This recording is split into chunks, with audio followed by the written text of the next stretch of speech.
Hello friends, hope you're doing good. Today I'll show you how to force restart on your iPhone. If you want to learn, then you just stay with me and you can leave this video if you know how you can force restart your iPhone. Alright, so it is the easy process and you need to do faster, immediately, one by one press button, otherwise it will be not work. And remember to you all iPhone similar process. If you don't work, if you can't do properly, then you should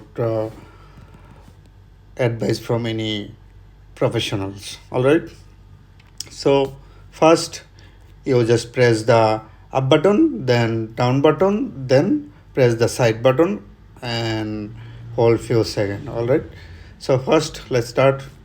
First up, down, then press. Okay, now you just slide to power up, then it will be O2 force restart. So that's it, and please hit the subscribe button and like this video if you help. Thank you, bye bye.